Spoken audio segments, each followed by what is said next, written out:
हाय student, आपका YouTube channel Amarnath smart tech पर स्वागत है आपको।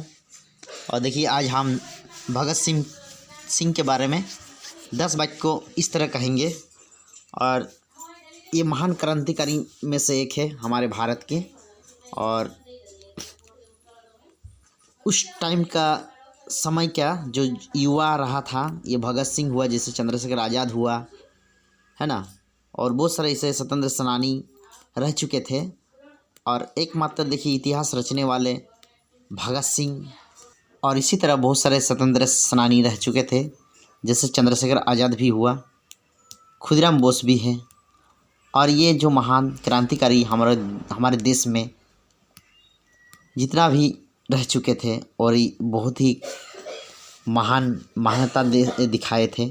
और चलिए, एक हम लोग भगत सिंह के बारे में जो 10 लाइन है देखेंगे। चलिए आगे बढ़ेंगे।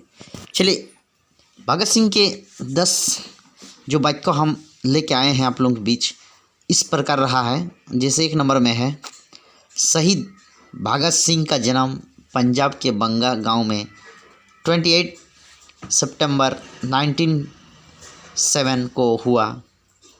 इसके पिता सरदार किशन एक क्रांतिकारी सेनानी तथा किसान थे।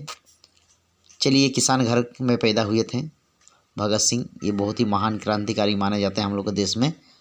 और इनका माता विद्यावती कौर एक गृहिणी महिला थी, यानी हाउस वाइफ थी।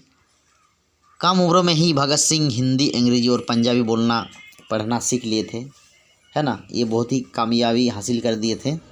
हिंदी बोलना भी, लिखना और पंजाबी पढ़ना लिखना सब कुछ इसके बस में था। और किशोर अवस्था में ही पढ़े यूरोपीय आंदोलन और मार्क्सवादी विचारों ने उन्हें प्रभावित कर दिया था। और जब किशोर अवस्था में था तो यूरोपीय जितना आंदोलन हो चुका था हमारे देश में, जितना भी गुलामी कर चुके थे, उन लोग के बारे में जब भी इसका विचार और मार्क्सवाद पर उन्हें बहुत प्रभावित किया था। और आज़ादी का जुनून होना स्वाभाविक ही था। वे स्वतंत्र सेनानी के परिवार से जो थे, उसका पिताजी भी एक बहुत थोड़ा स्वतंत्र सेनानी थे ना, इसलिए वो भी जुनून और आज़ादी का जो सिलसिला था उसके मन में, उसका दिमाग में घुस चुका था।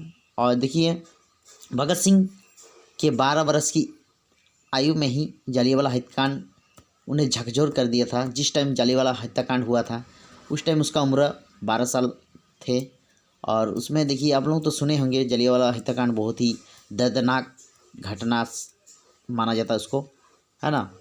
और चलिए, अपनी पढ़ाई छोड़कर भगत सिंह ने क्या किया, 1926 में नौजवान भारत सभा का गठन किया। नौजवान भारत सभा जो वो अपने गठन की सिलसिला में आगे बढ़े थे। जितना भी नौजवान था वो भारत का कैसे गठन यानी सभा में उसको बुलाए गए थे कि किस प्रकार हम लोग देश को आज़ाद करेंगे, इसके सिलसिले में बातचीत हो चुका था उन लोग का। और वो एक गठन भी रखा गया था। और 27 दिसंबर 1928 को भगत अपने साथियों के साथ मिलकर सैंडर्स की हत्या कर दिए थे, ठीक है। और ये कब किए थे? 27 दिसंबर 1928 को। ये अपने दोस्त जो साथियाँ 3 साथियों थे, भगत सिंह, राजगुरु और सुखदेव शामिल थे। और ये तीनों ने मिल करके सैंडर्स की हत्या किए थे। और एक्चुअली गोली मारे थे भगत सिंह ने।